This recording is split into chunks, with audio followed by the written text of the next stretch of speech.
प्रणाम भारत, मैं हूं रूना आशीष और अब मैं आपको लेके जाने वाली हूं सीएसटी स्टेशन ऑफ मुंबई यानी कि छत्रपति शिवाजी टर्मिनस स्टेशन पर। मैं हाल ही में जब वहां पर गई थी तो देखा था कि कुछ एक लोग जो हैं, जो शंकर शेठ साहेब हैं, उनकी एक म्यूरल जैसा उकेरा गया है वर्ल्ड हेरिटेज साइट जो सीएसटी स्टेशन उसके पास में ही मुंबई के जो सेंट्रल लाइन है उसका हेड ऑफिस है।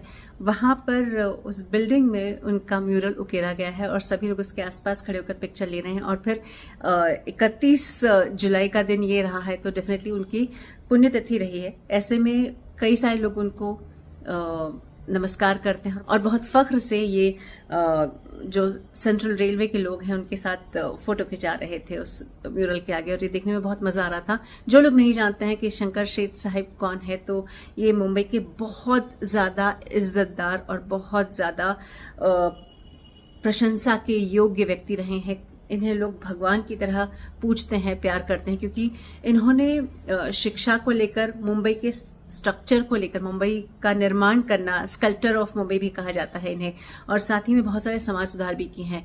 इन्होंने मुंबई की पहली महिला पाठशाला खोली थी। वहीं जे स्कूल ऑफ आर्ट्स में इन्होंने खूब अपना योगदान दिया, और साथ ही साथ जो शंकर शेठ साहेब हैं, एल्फिंस्टन कॉलेज के बनाने में भी इनका योगदान रहा है।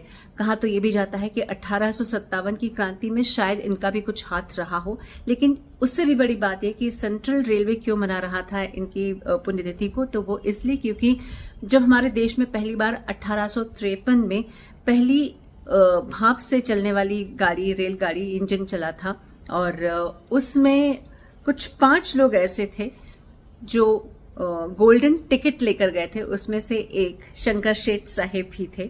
और ये जो थी, जो ट्रेन थी, ये बेसिकली मुंबई से ठाणे के बीच में चलाई गई थी।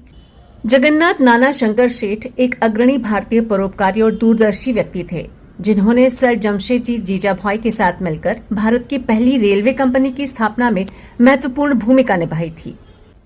और इसके बाद जैसे ये ट्रेन चल पड़ी, भारत में व्यवसाय को लेकर और कम्यूटेशन को लेकर बहुत बड़ा बदलाव आ गया था।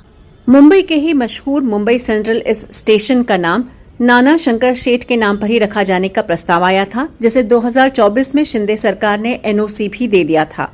अब बस इंतजार है कि कब गृह विभाग इस एनओसी को अपनी तरफ से अंतिम मंजूरी दे दे।